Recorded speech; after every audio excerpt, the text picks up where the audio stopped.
नमस्कार दोस्तों, एएसएससी प्रिपरेशन के यूट्यूब चैनल से का स्वागत है। दोस्तों हम लोग सीटेट जनवरी 2024 के लिए ईवीएस यानी कि पर्यावरण के विषय में अध्ययन कर रहे थे। पिछली वीडियो में मैंने आपको बताया था कि जो टॉपिक्स है हम लोग बिल्कुल सिलेबस वाइज चल रहे हैं, एकदम सिलेबस वाइज। जैसे सिलेबस दिया है वैसे वैसे हम लोग एक एक टॉपिक के विषय में चर्चा कर रहे हैं। हमने प्रोजेक्ट वर्क को देख लिया। आज का जो हमारा टॉपिक है वो हमारा है सीसीई। देखिए सीसीई का मतलब क्या हम समझते हैं। सीसीई का मतलब है कंटिन्यूअस। देखिए इसको ऐसे आप समझ सकते हो, कंटिन्यूअस एंड कॉम्प्रिहेंसिव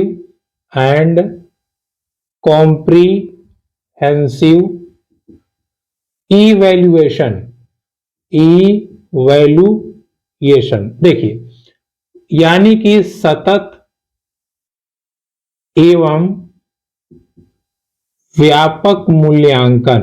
सतत एवं व्यापक मूल्यांकन। देखिए ये हमारा टॉपिक है, जो कि आज का हमारा टॉपिक है। इसको हम समझते हैं, इससे प्रश्न बनेंगे तो उसको हम देखते हैं। देखिए टॉपिक का शॉर्ट फॉर्म है CCE, continuous and comprehensive evaluation. ठीक है, सीसीई।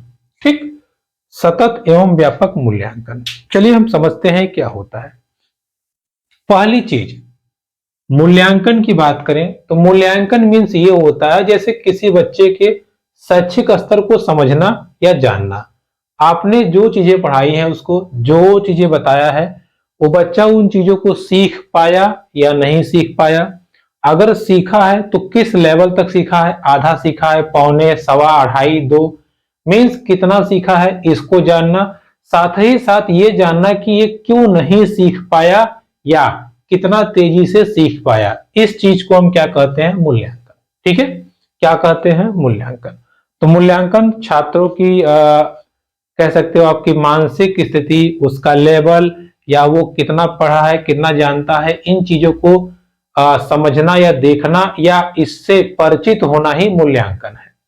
अब केवल पढ़ाई लिखाई की बात नहीं होती, बच्चे का मानसिक डेवलपमेंट कैसा है, मानसिक विकास, उसकी जीवन शैली कैसी है, सामाजिक डेवलपमेंट कैसा है, राजनीतिक डेवलपमेंट कैसा है, उसकी शारीरिक डेवलपमेंट कैसी है, या आप मोटा मोटा कह सकते हैं कि सभी पहलुओं को, शिक्षण से संबंधित जितने पहलू हैं, सभी पहलुओं का परीक्षण या सभी पहलुओं के स्थिति के बारे में जानकारी क्या होती है, मूल्यांकन।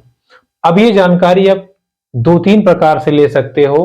कैसे हम समझते हैं, देखिए पहली चीज तो ये होती है जैसे बच्चे का जो एजुकेशनल हब है, या आप कह सकते हो कि जो उसका पढ़ाई वाला इलाका है, उसको हम टच करेंगे। और दूसरा ये टच करेंगे कि पढ़ाई को छोड़ करके अदर चीजें क्या हैं, उनको हम समझ लेंगे तो मूल्यांकन का कार्य हमारा कंप्लीट हो जाएगा। ठीक है, तो मूल्यांकन का उद्देश्य तो मैंने आपको समझा ही दिया। बच्चे का संज्ञानात्मक विकास होना चाहिए, उसके भावात्मक उसका विकास होना चाहिए। साथ ही साथ सीसीई हमेशा प्रयास करता है कि जो भी मूल्यांकन हो उस पे इस बात पे फोकस रहे कि बच्चा रटे ना। ठीक है, जैसे अगर हम कह दें आपसे, सीसीई की परिभाषा तो मैंने आपको बता ही दी।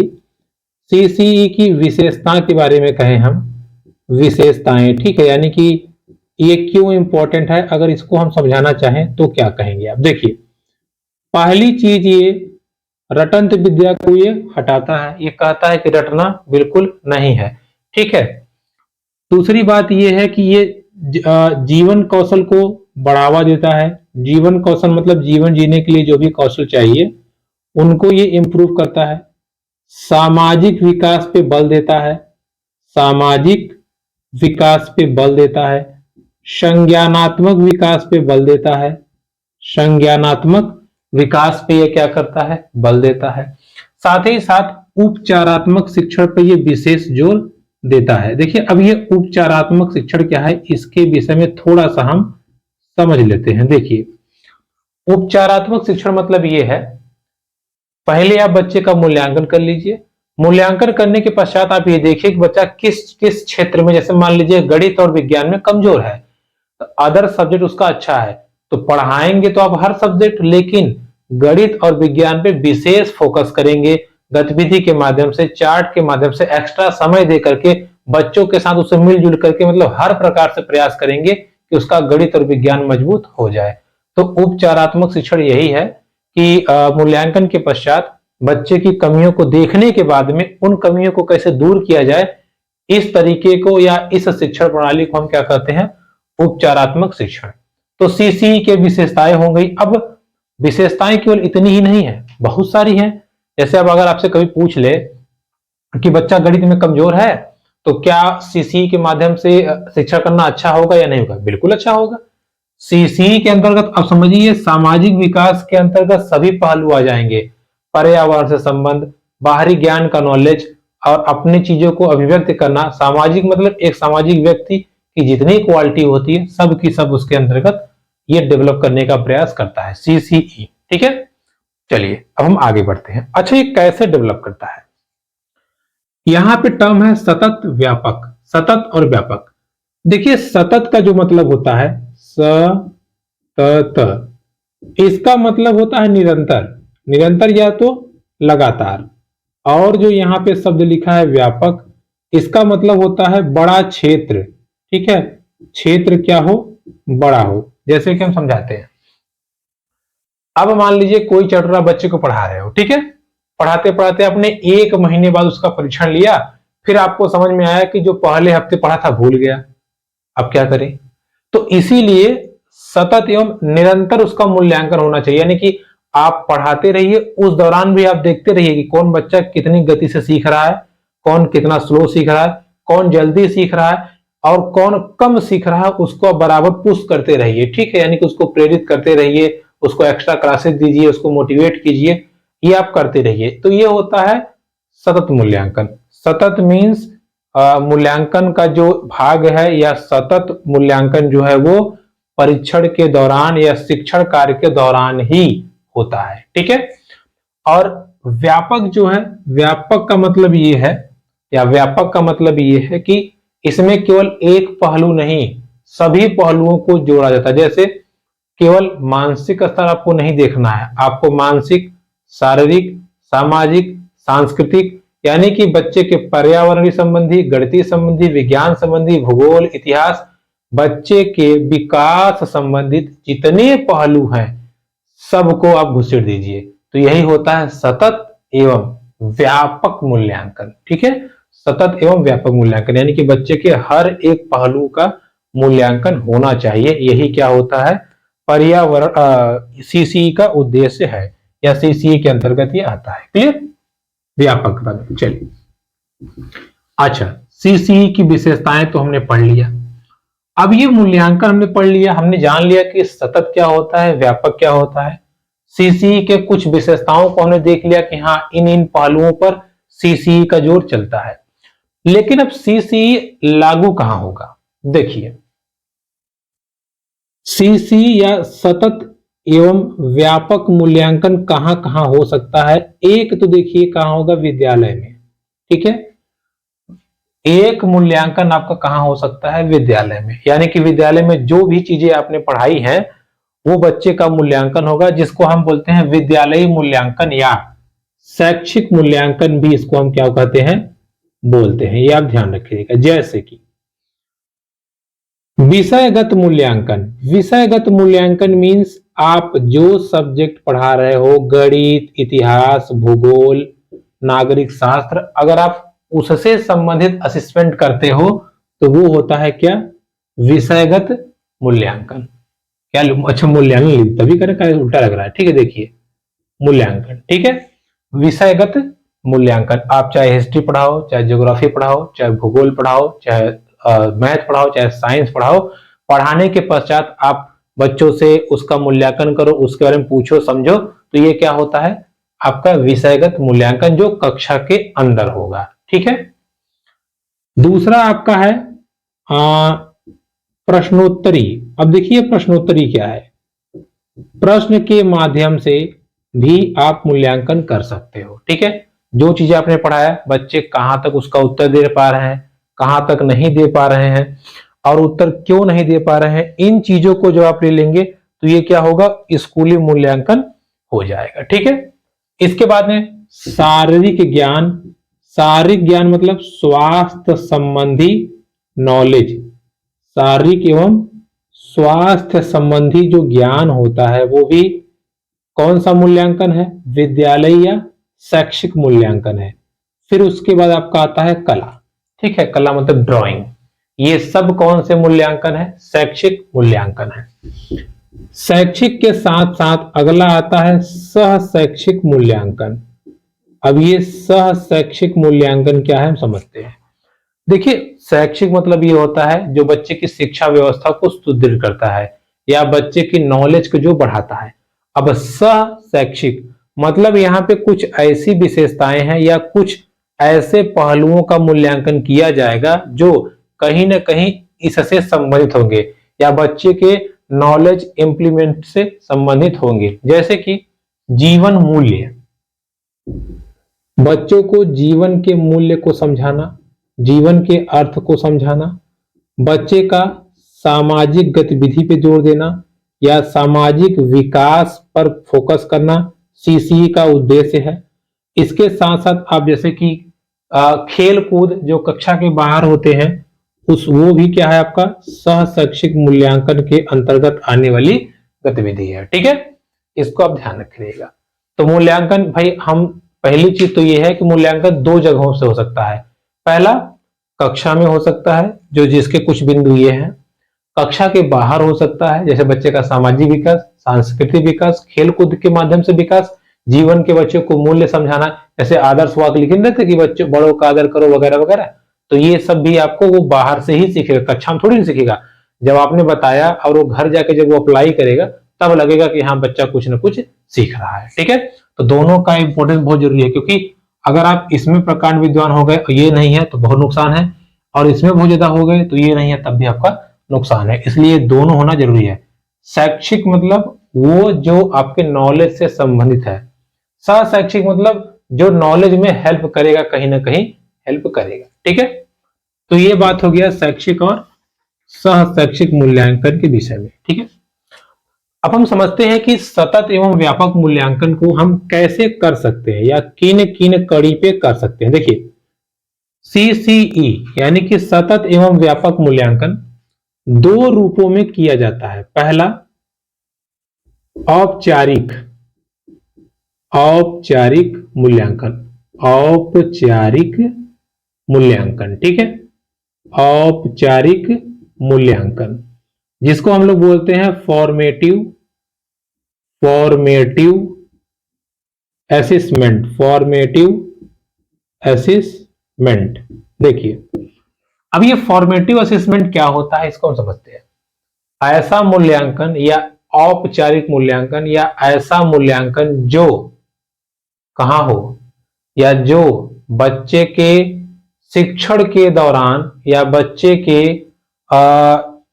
शिक्षण प्रक्रिया के दौरान किया जाता है। इस ऐसे मूल्यांकन को हम क्या कहते हैं, औपचारिक मूल्यांकन। अब ये दौरान का क्या मतलब है, मतलब ना आप पढ़ाते रहोगे और मूल्यांकन करते रहोगे, पढ़ाते रहोगे मूल्यांकन करते रहोगे। जैसे आप बच्चे को गृह कार्य देके मूल्यांकन कर सकते हो, बच्चे को कक्षा का कार्य देके मूल्यांकन कर सकते हो। यानी कि जैसे आपने कुछ पढ़ाया, बच्चे को होमवर्क दे दीजिए, अगर वो घर से करके लाया तो आप समझ जाएंगे कि अच्छा है, अच्छा ठीक है। तो फॉर्मेटिव ये होता है, फॉर्मेटिव मतलब औपचारिक, जिसका मूल्यांकन हमें बीच बीच में शिक्षण कार्य के दौरान बीच बीच में करना चाहिए। तो आपसे पूछता है कि निम्न में से कौन सा औपचारिक है, कौन सा अनौपचारिक है, ठीक है।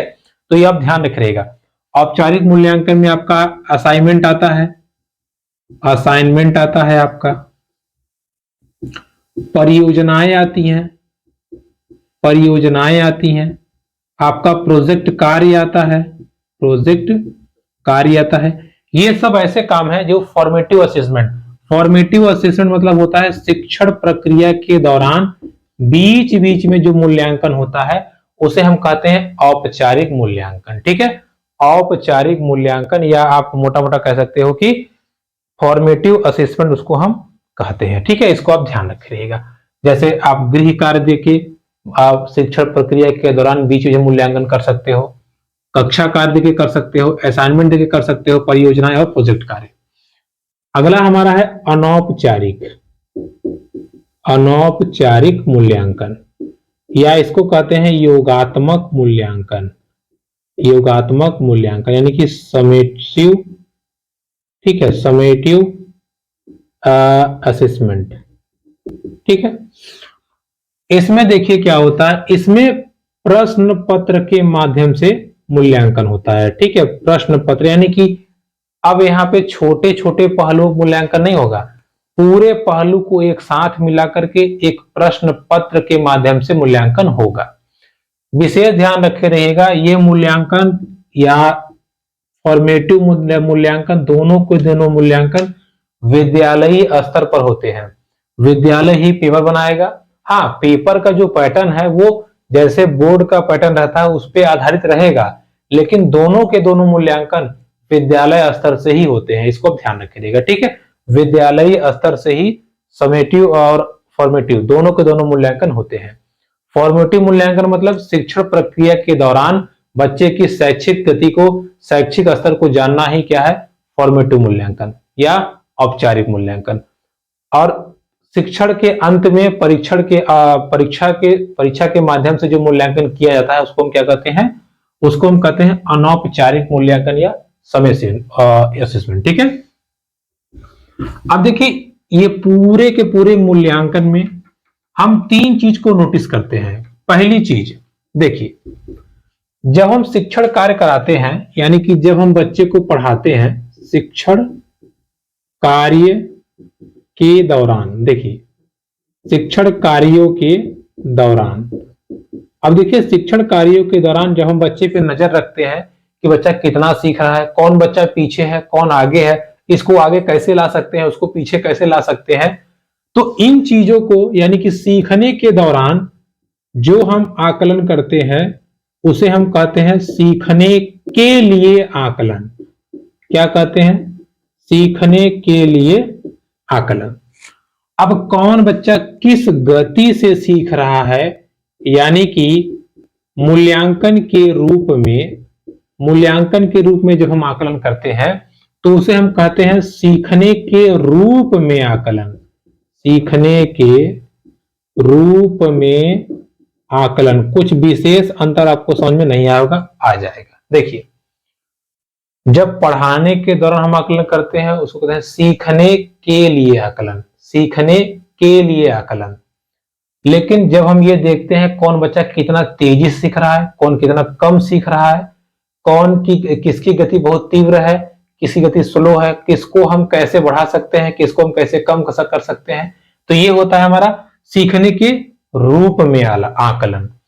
और अंतिम होता है सीखने का आकलन, सीखने का आकलन।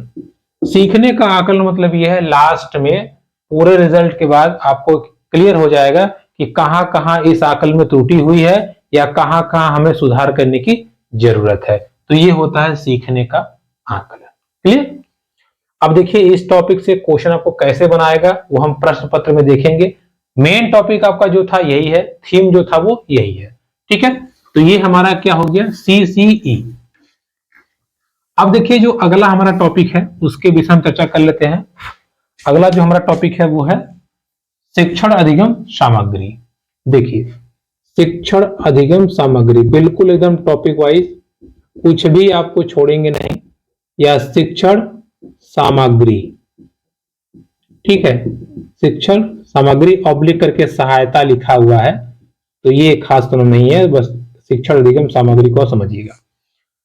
देखिए शिक्षण सामग्री होती क्या है, ऐसी सामग्री या ऐसी वस्तुएं जो हमारे पठन पाठन की प्रक्रिया को एकदम सिंपल कर दे, आसान कर दे। ठीक है, ऐसे वस्तु या ऐसे सामग्री जो पठन पाठन की प्रक्रिया को सरल कर दें, आसान कर दें, या आप कह सकते हो कि हम हमारे अंदर रुचि पैदा कर दें, रुचि पैदा कर दें, रटंत विद्या को खत्म कर दें, उन्हें हम क्या कहते हैं, उन्हें हम कहते हैं शिक्षण सामग्री। ठीक है, समझ में आया। यानी कि पठन प्रक्रिया को जो नीरस हो चुका है, जो बच्चे ऊब रहे हैं, उबासी मार रहे हैं, उसको जो खत्म कर दे, हमारा इंटरेस्ट जो पैदा कर दे, हमारा ध्यान तुरंत जो आकर्षित कर ले। देखिए नोट्स से ज्यादा मेरी बातों को सुनिएगा, क्योंकि हम यहाँ लिखते कम है, समझाते ज्यादा है, ठीक है। तो जो नीरसता को खत्म कर दे, उत्साह को जगा दे, प्रोत्साहित कर दे, मोटिवेट कर दे, ऐसी सामग्री को हम क्या कहते हैं? शिक्षण सामग्री कहते हैं, या शिक्षण अधिगम में सहायक सामग्री कहते हैं, ठीक है। अब देखिए इनको तीन रूप से बांटा गया है। पहला ये है कि श्रव्य, श्रव्य सामग्री। देखिए श्रव्य में क्या होता है, जैसे रेडियो, रेडियो के माध्यम से अगर आपको कुछ ज्ञान मिल रहा है तो आप सुन के ले रहे हो। उसके बाद में मौखिक, जैसे अगर अभी वीडियो से हम हट जाएं तो आपको सुनाई पड़ेगा। जैसे अगर हम यहां से बात करें तो इस समय हम जो आपको बता रहे हैं आपको केवल मौखिक ज्ञान मिल रहा है, ठीक है, क्योंकि सामने आप हमको देख नहीं पा रहे हैं। तो ये कौन सा ज्ञान हो गया? मौखिक ज्ञान। इसके बाद में आपका टेप रिकॉर्डर है, कोई चीज आप रिकॉर्डिंग करके वहां से भी समझ सकते हैं, ठीक है, टेप रिकॉर्डर। और आपको यहाँ पे ग्रामोफोन होता है, हालांकि वो अब नहीं, लेकिन ग्रामोफोन भी होता है। दृश्य सामग्री दूसरी हमारी क्या है? दृश्य सामग्री। देखिए दृश्य सामग्री मतलब जिसको आप देख सकते हो, जैसे कि चित्र, चार्ट, समाचार पत्र या कोई भी पत्र, चिट्ठी उट्टी वगैरह, समाचार पत्र। इस पर श्यामपट, ये आप श्यामपट देख पा रहे होंगे, श्यामपट, ठीक है। श्याम मतलब कि ब्लैक बोर्ड आपका। मॉडल, कोई भी आप मॉडल। मूक फिल्म, मूक फिल्म मतलब जिसमें आवाज ना हो। तो इन चीजों को आप देख के भी सीख सकते हो। और अंतिम में है जो दोनों, यानी कि बोथ, दृश्य श्रव्य जो दोनों है, जैसे कि आपका टीवी, जैसे कि आपका नाटक, ठीक है।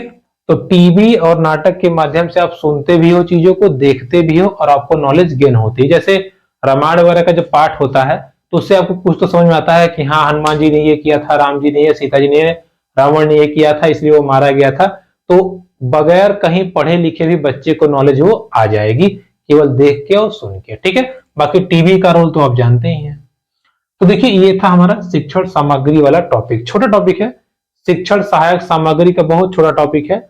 अब देखिए इससे थ्योरी आपको बहुत मिलेगा। शिक्षण सहायक सामग्री जो आप घुसेंगे तो मैथ में कुछ अलग अलग सामग्री है, विज्ञान में कुछ अलग अलग है, पर्यावरण में कुछ अलग अलग है। तो उतना खुरपेचा मत जाइए, आप बस इतना जानिएगा शिक्षण सहायक सामग्री जो होती है वो तीन प्रकार की होती है। जिसको हम सुन सकते हैं श्रव्य, जिसको हम देख सकते हैं दृश्य, जिसको सुन और देख दोनों सकते हैं वो श्रव्य दृश्य सामग्री, ठीक है। ये आपको हमने यहाँ पे लिख दिया था। तो ये शिक्षण सामग्रियों का जो है ये प्रकार हो गया, ठीक है। अब इसके बाद में हमारा एकदम लास्ट टॉपिक बचता है, एकदम छोटा सा। आप परेशान बिल्कुल ना होइए, ये टॉपिक ऐसे फिजूल के नहीं है। जब हम लोग एग्जाम में क्वेश्चन करेंगे या जब क्यूज करेंगे तो सारे आएंगे आपको, तब आपको समझ में आएगा अच्छा इस थीम की या इस वीडियो की वैल्यू क्या है, आपको वहां समझ में आएगी। लास्ट जो हमारा टॉपिक है वो है समस्या या प्रॉब्लम्स। अब देखिए केवल और केवल सीटेट में ऐसे लिख दिया है समस्याएं। अब हम क्या समझे कौन सी समस्याएं? देखिए तो समस्याएं मीन्स, चूंकि हम पर्यावरण पढ़ रहे हैं, पर्यावरण की पेडोलॉजी पढ़ रहे हैं, तो पर्यावरणीय समस्याएं क्या हैं उनके विषय हम चर्चा करेंगे तो हमारी प्रॉब्लम्स हो जाएगी, ठीक है। चूंकि पेडोलॉजी पढ़ रहे हैं, पेडोलॉजी का मतलब होता है कि जो बच्चे का जो विकास है, डेवलपमेंट है, वो कैसे हो सकता है, ठीक है। नाम का है कि पर्यावरण का साइकोलॉजी, लेकिन साइकोलॉजी ये सबके लिए इन्वॉल्व होती है। अब देखिए समस्याएं तीन प्रकार की हैं। पहला ये है कि कुछ व्यक्तिगत समस्याएं होती हैं। व्यक्तिगत समस्याएं मतलब हर बच्चे का लर्निंग कैपेसिटी या हर बच्चे के सीखने की कैपेसिटी अलग अलग होती है, ठीक है।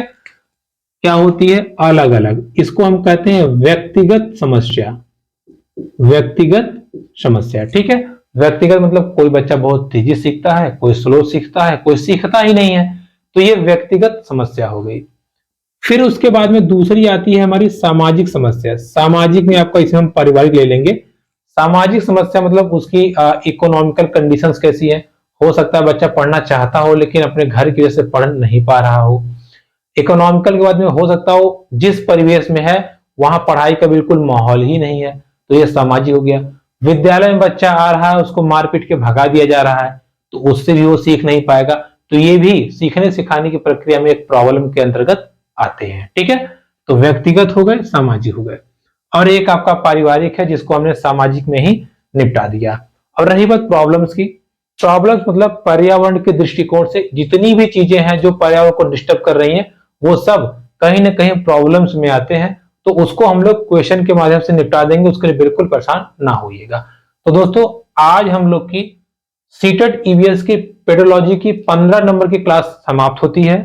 कल से हम लोग या अगली वीडियो से हम लोग ईवीएस के एनसीईआरटी डेटा को शुरू करेंगे, और तब हमारा 30 नंबर का पूरा कंप्लीट हो जाएगा। उसके बाद एग्जाम के पेपर क्वेश्चन आपका क्वेश्चन नहीं फंसेगा। और अभी भी आप पेडोलॉजी क्वेश्चन को जरूर कीजिएगा, देखिएगा, जो चीजें आए, जो चीजें ना आए, उस पर हम डिस्कस जरूर करेंगे। ठीक है, बस ये क्लासेस के बाद में, एनसीईआरटी क्लासेस के बाद में एक क्लास आपको देनी है पॉजिटिव और नेगेटिव वर्ड्स के, मतलब उस क्लास के माध्यम से आप ये जो अभी तक पढ़े हो उसका आपको समरी उसमें मिल जाएगा, फिर आपका एक क्वेश्चन नहीं फंसेगा। ठीक है, तो पेडोलॉजी क्लास आज समाप्त होती है। अगली क्लास हम लोग एनसीईआरटी क्लास की शुरुआत करेंगे। 15 नंबर क्लियर, 15 नंबर बाकी है। ठीक है, तो वीडियो पसंद है please like, comment, share, subscribe to channel. धन्यवाद।